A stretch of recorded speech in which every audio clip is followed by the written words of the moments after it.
Howdy y'all, it's Reese, aka Bearman Prime, on this March the 24th. Welcome back to my Read the Bible in a Year series. Thank you again for joining me. Guard the top right hand corner for the rest of the playlist, and please hit that like button, that subscribe button, and that notification bell so you stay caught up.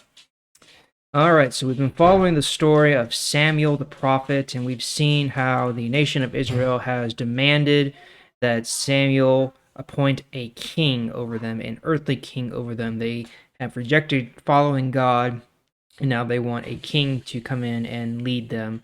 And Samuel warned them, hey, this is what's going to happen, so be careful what you wish for.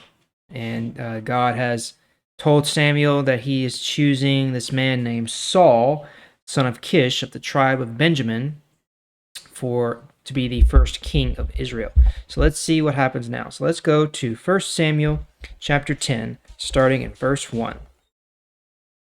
Samuel took a jar of the special oil and poured the oil on Saul's head.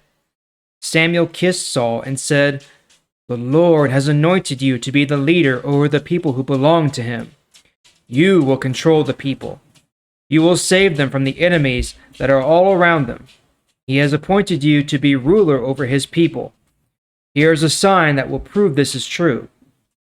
After you leave me today, you will meet two men near Rachel's tomb on the border of Benjamin at Zelzah. The two men will say to you, 'Someone found the donkeys you were looking for. Your father stopped worrying about his donkeys. Now he is worrying about you. He is saying, "What will I do about my son?'" Samuel said, "Then you will go until you come to the large oak tree at Tabor. 3 men will meet you there. They will be on their way to worship God at Bethel. One man will be carrying 3 young goats, the second man will be carrying 3 loaves of bread, and the third man will have a leather bag full of wine. These 3 men will say hello to you. They will offer you 2 bread offerings reserved for priests, and you will accept that bread. Then you will go to Gibeath Elohim. There is a Philistine fort in that place. When you come to this town, a group of prophets will come out. These prophets will come down from the place for worship. They will be prophesying. They will be playing harps, tambourines, flutes, and lyres. Then the Lord's Spirit will come on you with great power. You will be changed. You will be like a different man. You will begin to prophesy with these prophets. After that happens, you can do whatever you choose to do, because God will be with you. Go to Gilgal before me, then I will come there to you. I will offer burnt offerings and fellowship offerings, but you must wait 7 days. Then I will come and tell you what to do." Verse 9. Just as Saul turned to leave Samuel, God turned Saul's life around. All these things happened that day. When Saul and his servant came to Gibeath Elohim, Saul met a group of prophets.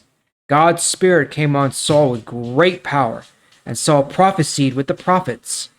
Some of the people who had known Saul before saw him prophesying with the prophets. So they asked each other, "What has happened to Kish's son? Is Saul also one of the prophets?" A man living in Gibeath Elohim said, "Yes, and it seems that he is their leader." That is why this became a famous saying, "Is Saul also one of the prophets?" Verse 13. After Saul finished prophesying, he went to the place of worship. Saul's uncle asked Saul and his servant, "Where have you been?" Saul said, "We were looking for the donkeys. When we couldn't find them, we went to see Samuel." Saul's uncle said, "Please tell me, what did Samuel say to you?" Saul answered, "Samuel told us the donkeys were already found." He did not tell his uncle everything. Saul did not tell him what Samuel said about the kingdom. Verse 17.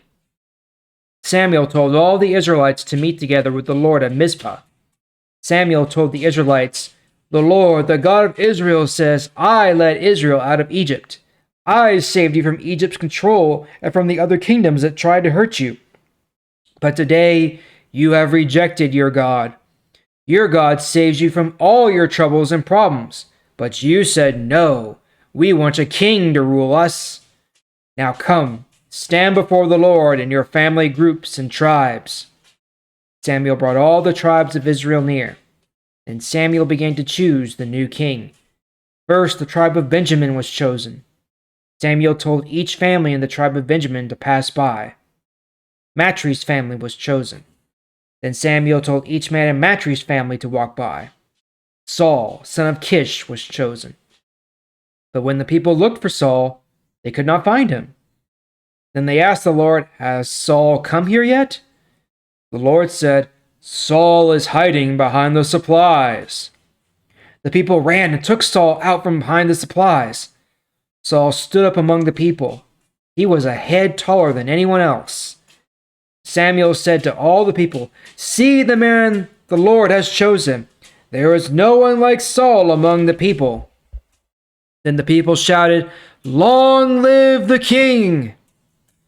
Samuel explained the rules of the kingdom to the people. He wrote the rules in a book and put the book before the Lord. And Samuel told the people to go home. Saul also went to his home in Gibeah. God touched the hearts of brave men who then began to follow Saul. But some troublemakers said, "How can this man save us?" They said bad things about Saul and refused to bring gifts to him. But Saul said nothing. King Nahash of the Ammonites had been hurting the tribes of Gad and Reuben. Nahash poked out the right eye of each of the men and did not allow anyone to help them. He poked out the right eye of every Israelite man living in the area east of the Jordan River. But 7,000 Israelite men ran away from the Ammonites and came to Jabesh Gilead.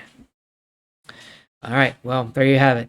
Saul is now the first king of the nation of Israel. He has been duly appointed and anointed, and now he is gathering followers, more than likely to wage war against the Philistines and the enemies of the nation.